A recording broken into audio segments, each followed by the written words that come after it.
Section 1.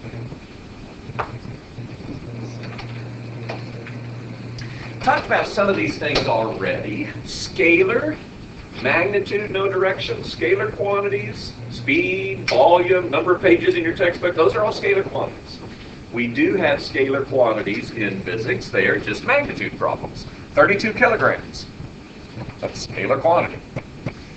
Vector quantity, a quantity that has both magnitude and direction. What makes displacement a vector quantity? Because you went this distance in this direction. Correct. I went what distance at what direction. Velocity, acceleration, all those things are vector quantities, and we are going to be concentrating on how we can work with combining vector quantities. A scalar quantity is generally going to be written in italics in this book, vector quantities in boldface symbols, but really we should know the difference when we're reading it, whether it's a scalar or a vector. So it's really something that we should understand. So let's get our first illustration, which I should have preloaded somewhere.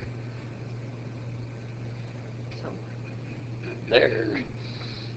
Turn the volume up so it will actually record and you can hear it. Let me raise that a little higher. There we go. Values used to express physical quantities can often be classified as one of two types based on whether or not their description includes a direction. Quantities that consist only of an amount or magnitude are referred to as scalar quantities or scalars.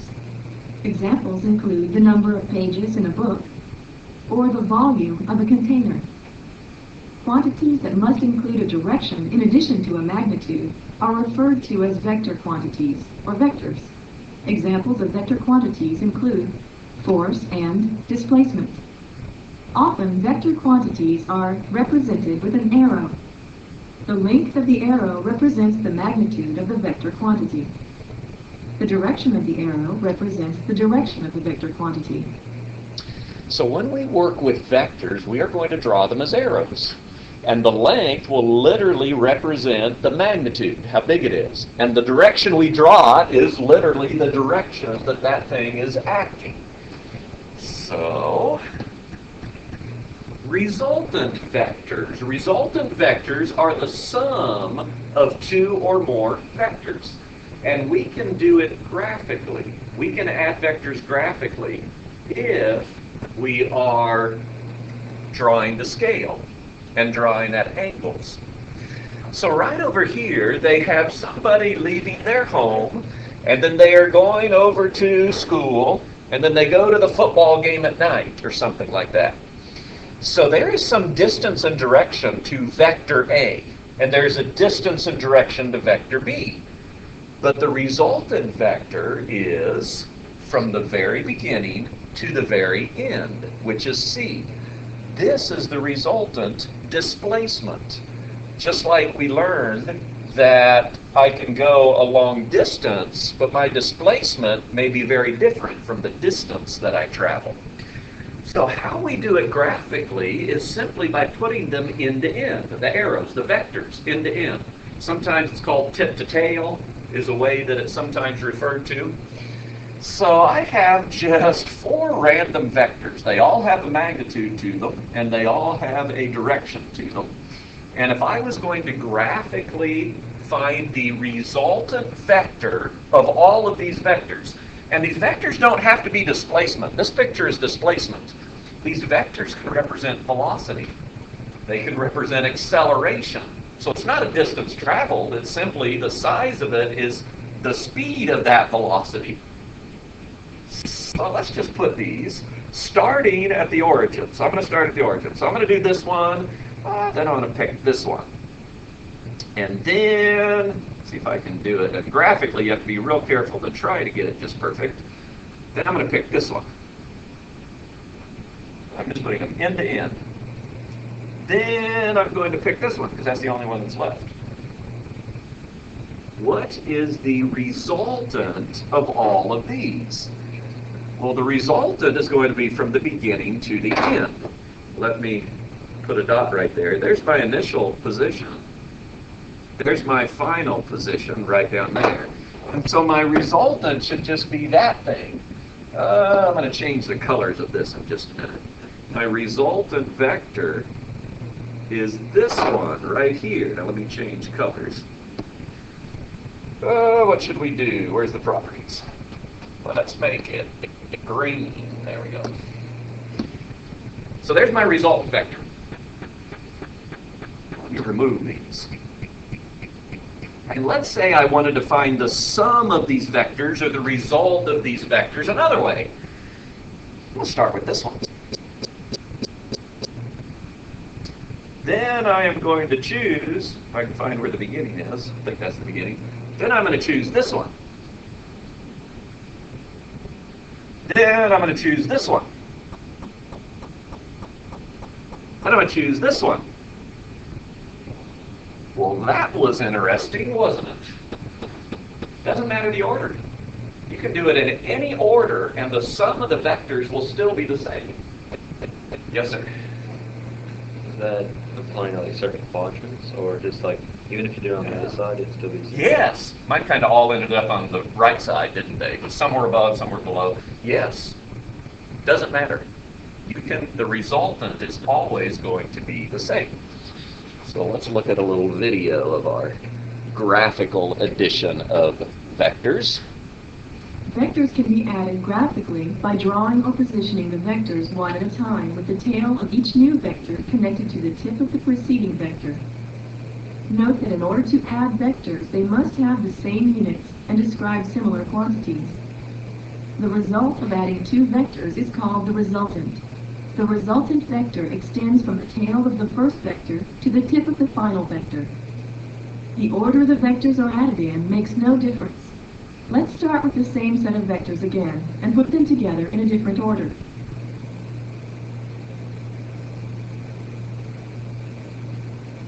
Notice those two red You get the lines. same resultant if you add the vectors in any sequence. They are exactly the same magnitude. They are exactly the same direction. The resultant is the resultant. Doesn't matter which order you put those things together. So that's kind of convenient. In math, we call that the commutative property. Doesn't matter the order that you put them together. So, vectors can be added in any order. Hopefully we've caught on to that now. To subtract a vector, add its opposite. What do you think that means? If this is vector A, what do you think the opposite of vector A is? Or the negative of vector A. What is it? Negative A. What would it look like? I'm sorry, it's going toward the left. It's simply going towards the left. That's exactly what it is. It's exactly like this thing right here, which I can't seem to grab. It's exactly like this thing right here, except it is going the other direction. There it is. There's negative A. It's just going the other direction. So, adding its opposite is a vector of the same magnitude, just in the opposite direction, 180 degrees opposite direction. Multiplying or dividing vectors by scalars will still result in a vector. What do you think it means if that is vector A, and I ask you to draw 2A? And we would often write it that way. That's vector A. Vector A. What do you think it would be 2A? 2 times vector A. End-to-end vector A, and so if you drew one big one to represent vector 2A, it would simply be twice as long. Okay, just going to be twice as long is all it will be. So it'll be this one twice as long. I mean, I'll guess. There we go. Just like vector A, but twice as long. Now, when we are asked to put vectors together, but there I kind of just put all these vectors together, all those arrows, all those vectors together. But if we're asked to really put vectors together, they will be described possibly in ways like this. I have 2 meters per second at 35 degrees north of east. Where is that vector? Well, 35 degrees north of east, we call this east on a map, and we call this north. So if I have gone 35 degrees north of east, that's, 35, that's my angle I'm talking about. I am going to have a vector that's going like this, and the size of that vector needs to be 2. 2 what? Well, if I'm doing it graphically, it can be 2 centimeters, 2 inches, 2 meters, to whatever you want to draw it as. So you just come up with some sort of scale, and the unit is meters per second, but when I draw it, it's actually some unit of distance that I'm going to draw it to. So when I put them together, after I get my first one down, and they say, combine with it 3 meters per second at, what should we do, 40 degrees south of west. Well, at the end of that vector, I act like I have a new coordinate system. So this is south, here's west. So I want 40 degrees south of west. I need to measure down. Oh, I did a bad example. I need to measure down, because I'm writing on top of myself, 40 degrees. We'll do it in green. I need to measure down south of west 40 degrees. And then 3 meters. So I'd have one that I would be adding 3 meters long. And maybe it would arrive right there. So it's just like I have a new coordinate system at the end that I start with. What would be the result of these? Well, I started there, I ended there. The result would be this vector, which if you were doing it graphically, you would measure the length of that vector. It looks like it's 1.8. Doesn't it look like that to you? 1.8. 1.8 what? Well, these were meters per second. Meters per second. At, I need a little more room. At, then what would I do? Well, that's where my resultant is starting. And it looks like if I measure this, I have, I'm going to measure that angle. Looks like it is, and that's south, and that's east. So I would describe it, oh, that's probably 85 degrees. Doesn't that look like 85 degrees to you? 1.8 meters per second at 85 degrees south of east. Now, I could have called it east of south. How many degrees east of south is it? 5. 5 degrees east of south. What this would be, if you have a ball that is going at 2 meters per second at 35 degrees north of east, it hits a wall and it bounces at 3 meters per second, 40 degrees south of west. I don't know how it bounced off going faster than it arrived, but don't worry about that. What is going to be the result of those two actions happening together? It's going to be 1.8 meters per second at that angle. That's going to be the result of those things happening together. Anything that's a vector quantity we can add together, whether it's displacement, velocity, acceleration, forces, which we haven't gotten into yet. So here we go. They did an easy one. We have the velocity of a car that's going 0.8 meters per second, and it happens to be going straight north. Then we have velocity of a walkway. Wonder what is happening there. And then we have something that's going this way at 1.5 meters per second. What's the result of those two combined things? Let's say it's an airplane and wind is blowing. That's a little better one. Here's the velocity of the airplane, but there's wind blowing, actually faster than the airplane was going, so that's pretty strong wind. What's the result? The airplane would really go in this direction, the resultant, and it would go at whatever the answer to this is, and they put a ruler down there. And whatever the length of that is, if this is 0.8 and that one's 1.5, whatever the length of this is can be converted into the velocity of the result of that airplane. So coordinate systems. I've been using a traditional X and Y coordinate system, and that's usually what we do. Use a traditional X and Y coordinate system. And that means there's a horizontal axis and a vertical axis. But we can change our coordinate system to be most convenient for a problem. Later on, when we deal with forces, we are going to have forces that are acting on inclined planes or at angles. And it will be easier for us to call the x-axis the one that is level with the surface, even though it's not horizontal. It's level with the surface. And the y-axis, the one that's perpendicular to the surface, just because it will be more convenient for us. So a coordinate system is really arbitrary. We'll start out with the traditional one. X-axis, y-axis, fixed directions, we might use north, south, east, and west. Positive y-axis, we might call north, etc. Positive x-axis points east. So they'll be referring to that in the book. It's just a traditional system. think I've covered most of this already. Magnitude and direction of a resultant can be found graphically. We can accurately get some answers. All right. When you do it, now when they say we can, let me come back to that point for just a moment. They say we can, oh, the accuracy. I thought it said we can accurately get some answers. The accuracy of the answer depends on what?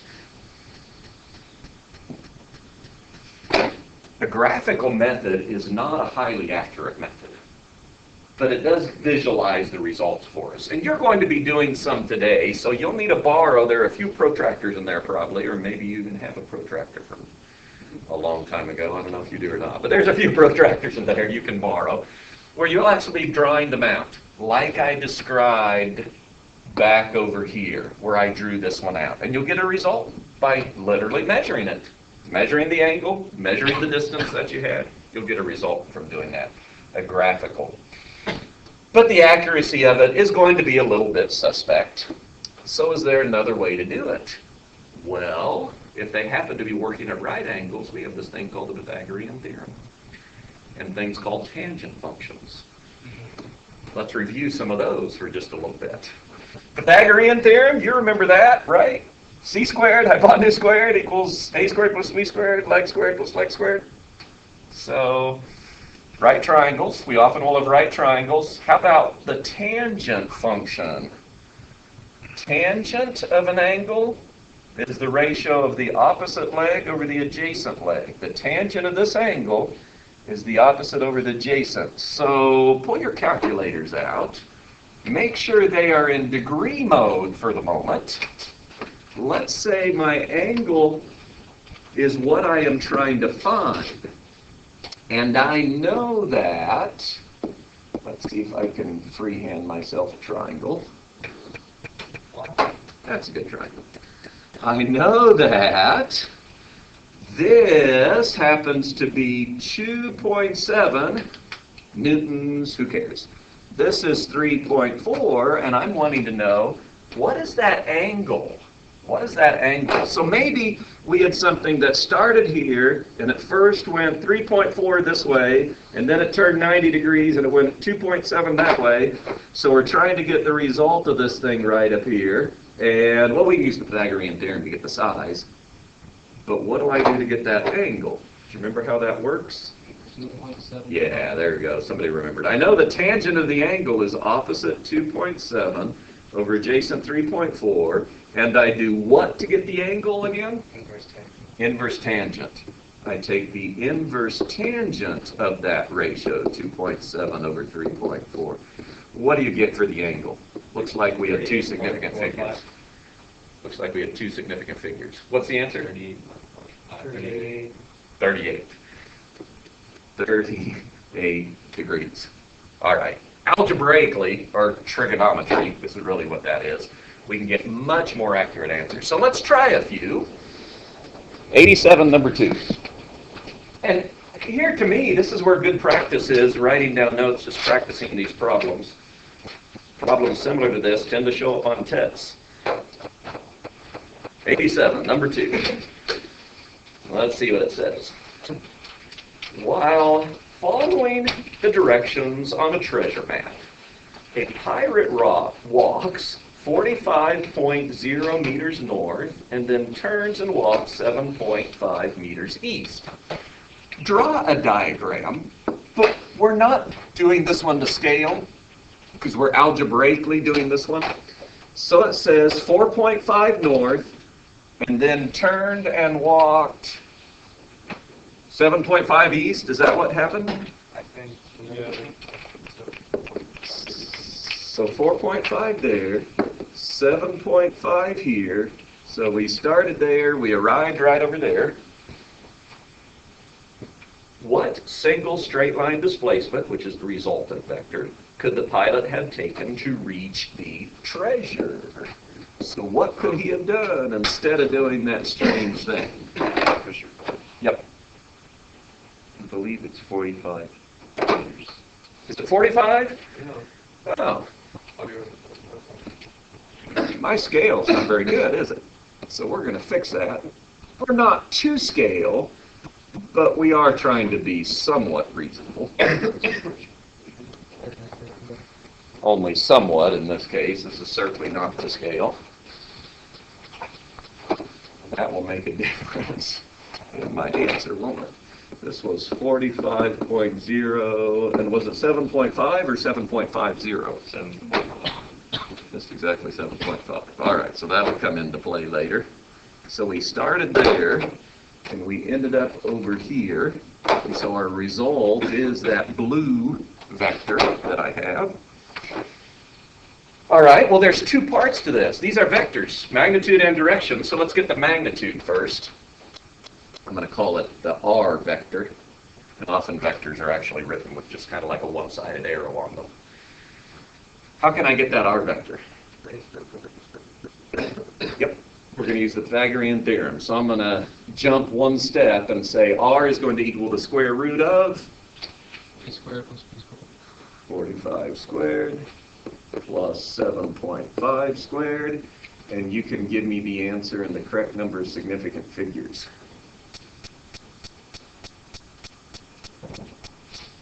It's just like being back in geometry 2 years ago. So we need 46. 46? Is that what you get? There's only two significant figures because of that 7.5. 46 meters. I don't know. I'm believing you right now. Does anybody else agree? Christian said yes. All right. You may quickly. We also need what else? The vector. What else do I need? I need an angle. So this looks like a convenient angle to measure right there. So I'm going to go right to, can you tell me the equation that will give me the angle?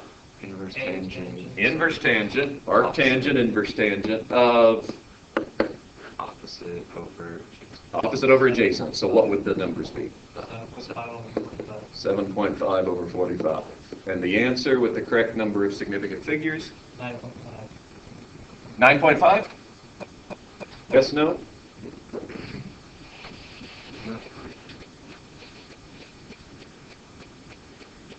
Now you have to be in degree mode. Some of you in graphing calculators, your calculators will default to radian mode. We talked about I got 2 days 9.5. ago. All right, 9.5. So how do I give my answer, my resultant? Well, 46 meters at, can you describe it? Oh, I'll even put the 9.5 for you. At 9.5 degrees, finish it out. Heading south. Now remember, it's something of something. East of north. East of north. East of north. It's 9.5 degrees east of north. What do I mean by east of north? From north, I'm turning in the east direction 9.5 degrees. 9.5 degrees heading east from north is another way of saying it. But we say east of north. Well, that wasn't so bad. Physics all of a sudden got real easy, didn't it? 87, number 4. A hummingbird, 3.4 meters above the ground, flies 1.2 meters along a straight path.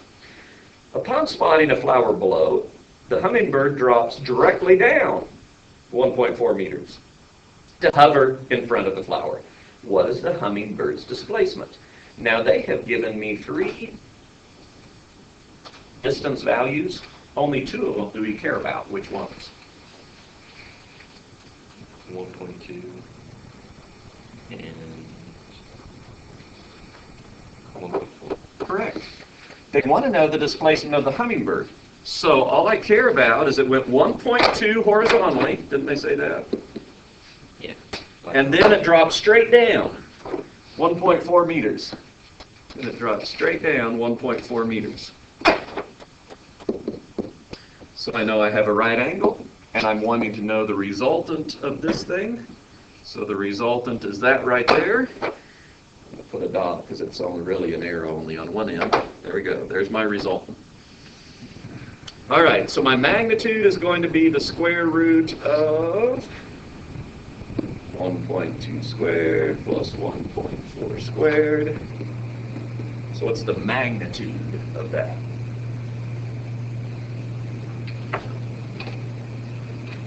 1.8 squared. Oh, 1.8, sorry. 1.8 meters. I want an angle. That will be the angle. So in order to get my angle, I'm going to take the inverse tangent of what? 1.4 divided by 1.2. 49? Is that what you said? So my answer would be that Hummingbirds' displacement is 1.8 meters at 49 degrees. Now, here comes the question. How am I going to explain? Did they talk about the hummingbird moving north or south or east or west? So I don't want to use north, south, east, or west. I want to try to use the language they were talking about. I say up and down, but it's straight in. So they have a hummingbird flying along a straight path and then dropping directly downward. So what I would say is 49 degrees below horizontal.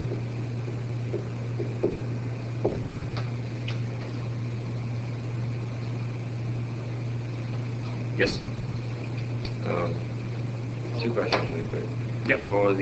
For number 2, could you have said west of south if you had looked at it from top to bottom instead of bottom to top? Or is there some way to figure out West which direction? of south. Let me draw what west of south is. This is an angle west of south.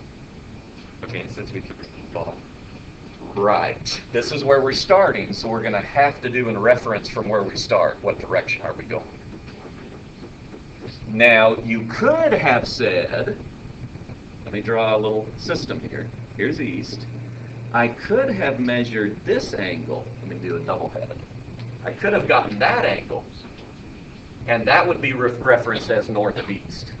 Correct. So it could be said either of those ways would be correct. and then for number 4, we wouldn't have to use the exact wording for below horizontal. You would not.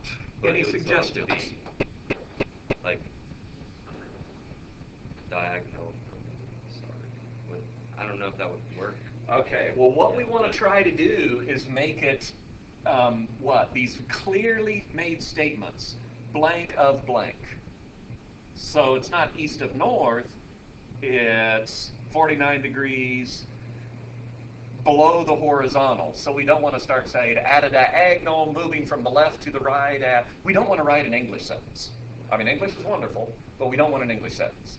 All we want is an outline. How can I say it? Just the important things. So it wouldn't have to be said exactly below horizontal, but that's a really good way to say it.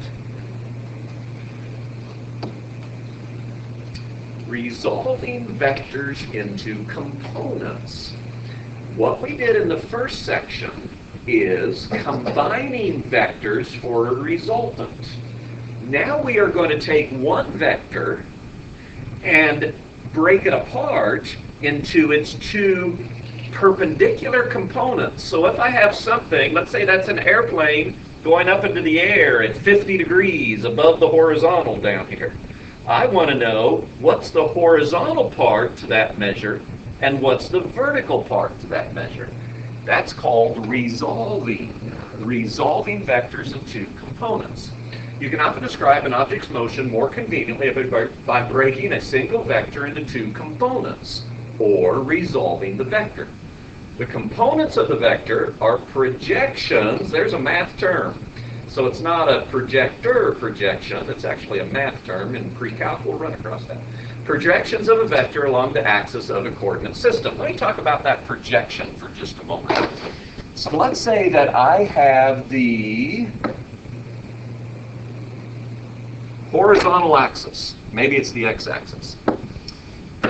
And I have this vector that's coming up like this. What is the projection of this vector on the horizontal axis? It's like the sun is directly above, casting a shadow, shining down. What would that shadow be like? Right there. If I drew my scale pretty good. Can you see? That's what a projection is. It's a shadow that has been cast straight down onto that axis. So this would be called the horizontal component. The horizontal component. And if I was using x and y, we'd call it the x component. The x component of it. Now there is a vertical component to this vector as well. So if I have a vertical axis, and I am going to do the vertical axis so that it hopefully hits, woo, look at that, right over there. Then I'm shining my light exactly horizontally. And what is the shadow that it would cast? There's the vertical component of that, the vertical part of it. So here's my vertical component. If I was actually putting my two components back together, I want them end to end if I'm putting them back together. And we already learned that I can move those vectors around and I still get the same result. I can't change the direction, then I've messed it up. I can't change the direction or size, but I can move it around. So I could take, and good, I was lucky. I could put it right over there. I just slid it over so that it's end to end. My two components are end to end, so my vertical component is over here. And sure enough, we've got it put back together into the two sides of a right triangle that would make this resultant. Finding these two sides of the right triangle are resolving a vector into its components. We're just finding the two sides of a right triangle. And resolving the vector is going to allow us to analyze the motion in each direction. So we're going to be doing that when we get into our motion problems. So we just need to work on resolving, and in order to resolve, we often have to use the sine and cosine functions. So just a reminder, the sine of an angle is the opposite over the hypotenuse, and the cosine of an angle is the adjacent over the hypotenuse. So if I was wanting over here to get the horizontal component, would I be using, and remember, we're starting with this. This time we know one vector that's at some angle. So we're starting with the fact that I have a vector at some angle, and we're trying to break it into its two components, the two sides of the right triangle. Would I use sine or cosine if I wanted to get that horizontal component? Horizontal. The one I drew in red, the horizontal component. Would I have to use sine or cosine? That's our sine. Cosine. I'd have to use cosine. I know the hypotenuse, that's my original, and the adjacent is the horizontal component. And if I'm wanting to get the vertical component, well, the vertical component, I'd have to use the sine function in order to work on that, and we'll do it here in a minute. So cosine and sine are going to be necessary to get our two components that we are doing. So here they give us an example. Consider an airplane that happens to be flying at 95 kilometers an hour. So the hypotenuse is the original. That is the vector of what the airplane is doing. The vector in the x direction, v sub x, that's my horizontal component. The vector in the y direction, v sub y, that's my vertical component to it. The adjacent leg, x component, which is the horizontal speed. What does that mean? That airplane is going up at an angle. But how fast is it really moving forward horizontally? It's going at 95 kilometers an hour at that angle, but it's not really moving forward across the ground at 95. It's going to be somewhat less than that. And that's what the horizontal will tell us. And the vertical, the y component, is going to tell us what is its climb rate. How fast is it going into the air? When it's going at an angle, two things are happening. It's moving forward at some speed, and it's moving upward at some speed. And we just want to break it apart into those two and look at them separately. So let's see if we can break them apart in those two and look at them separately.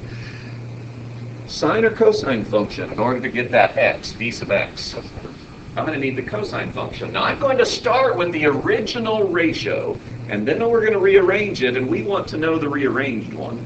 I know that the cosine of the angle is adjacent, velocity in the x direction, over my original velocity of the plane. So I'm just going to use v for that. So if I want to solve for v sub x equals what? No. Just rearrange. Velocity of Cosine of the angle. All I need to do is get rid of this v on the bottom. multiply by the g. So just multiply by the v. V cosine of the angle. Notice what that is. If I want the x component, the horizontal component in this case, because that's what our x is going to be, all I need to take is the original vector, the magnitude, times the cosine of the angle, and I get the adjacent. I'd have to use the sine in order to get my y over here, and I know sine is the opposite, v sub y, over the hypotenuse, which is my original velocity. So the velocity in the y direction is what formula? V times the sine of the angle. You want to know directly these right here. If I want the adjacent component, it's just the hypotenuse, which is the original vector, times the cosine of the angle. I go right to here. It comes from this, but I want to go right to the second one. And if I want to know the vertical to it, or the y direction, then I just go original v times the sine of the angle. And I get the magnitude of both of those things. So let's actually do this. 95 times the cosine of, they said it was going 20 degrees into the air. So what is the horizontal component, or how fast, what's the speed of what that airplane is doing across the ground? 89.3. Oh, let's act like this is two significant figures. 89? Yes. So that would be 89 kilometers an hour. What that would mean is you could be in a car right on the runway, I guess, right underneath that airplane going at 89 kilometers an hour, and that plane would be directly above you the whole time. As it was taking off, it would be directly above you if you were going at that speed. 95 times the sine of 20, what does that give you? It gives you 32 kilometers. 32 kilometers an hour. And what does that tell you? Well, if you were going straight up, at 32 kilometers an hour, you could look out right beside you, and there would be that airplane. Same height, just like with you. Finding vector components. So we just did one. They'll review it for us here with this. There we go. In many areas of physics, the necessary first step in solving a problem is finding the x and y components of a vector. Consider an airplane and its velocity during takeoff. How fast is it traveling with respect to the ground, and how fast is it rising in height above the ground? To find these two velocities, the trigonometric functions sine and cosine are used because the vector representing the plane's velocity is the hypotenuse of a right triangle. In this case, to find the x component of the velocity, the definition of cosine is used. The leg of the right triangle adjacent to the 20-degree angle is the x component of the airplane's velocity, which is its ground speed. Finding the y component requires use of the sine function. The leg of the right triangle opposite the 20-degree angle is the y velocity component, which is how fast the airplane is rising vertically. This example illustrates the general method of finding vector components using trigonometric functions and algebra. So you'll need to remember that term, find the components of a vector. We know what that means now. We're finding the two sides of the right triangle. We're finding the two components. That's what it means by finding the components of a vector. Suppose that a plane travels first 5 kilometers at an angle of 35 degrees, so there's our D1 in this illustration, and then it changes to 10 degrees and it travels 22 kilometers at that angle.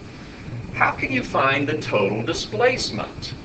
Well, we do know that the total displacement is from the beginning all the way to the end, right down there. But does this make a right triangle? No.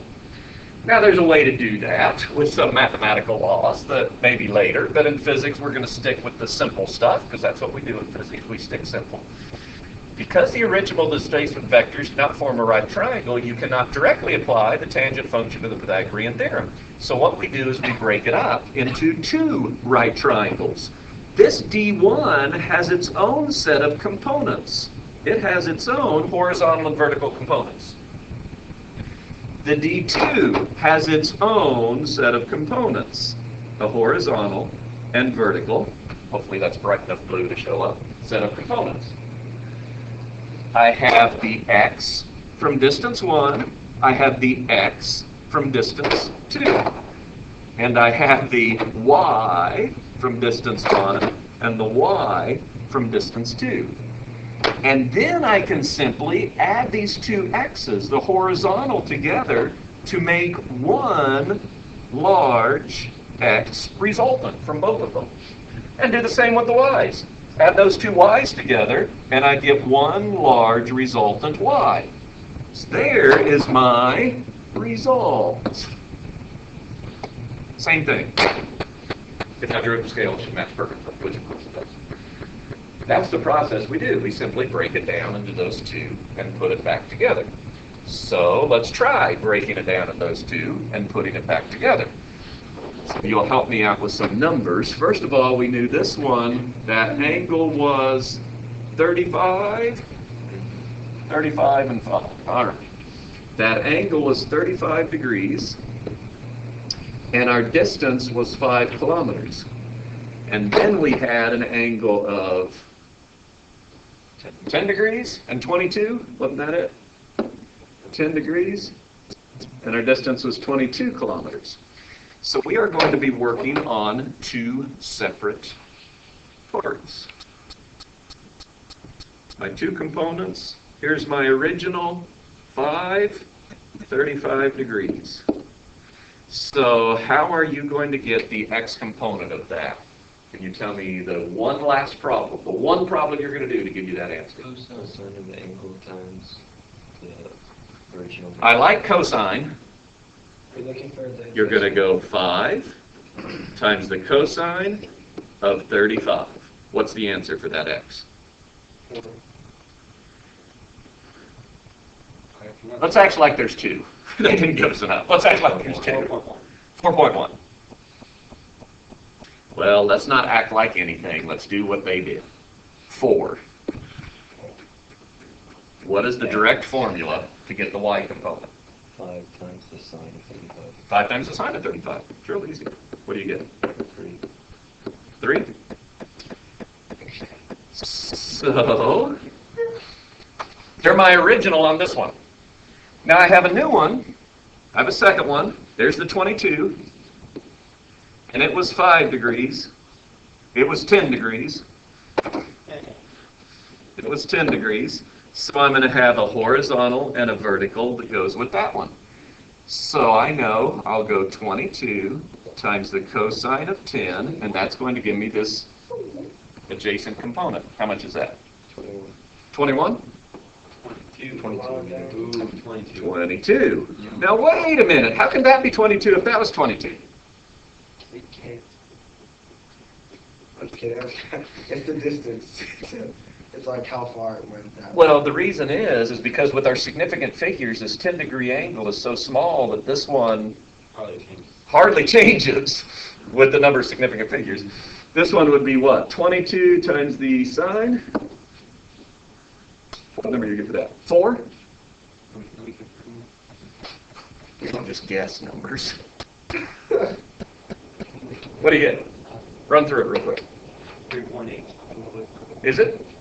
4. So now what do I do? What is my total x? Add up the 22 and the 4. Precisely.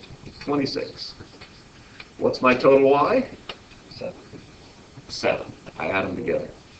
So what is really going to be the result of this airplane? Well, how do I get the magnitude? 26 squared plus 21. Square root from the Pythagorean theorem. 26 squared plus 7 squared. What's the magnitude of what that airplane did? 27. Am I going to get that angle? Inverse tangent. We're going to take the inverse tangent 7 and over 26. of 7 over 26.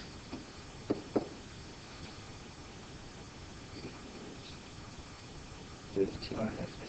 15? So we have traveled 27, was it kilometers? At an angle of 15 degrees above horizontal.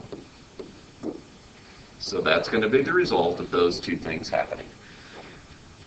So if we have more than one at angles, we just break them down into their own individual little right triangles and then put those two together to make one big right triangle. That was easy. I'm done talking. Really? Really.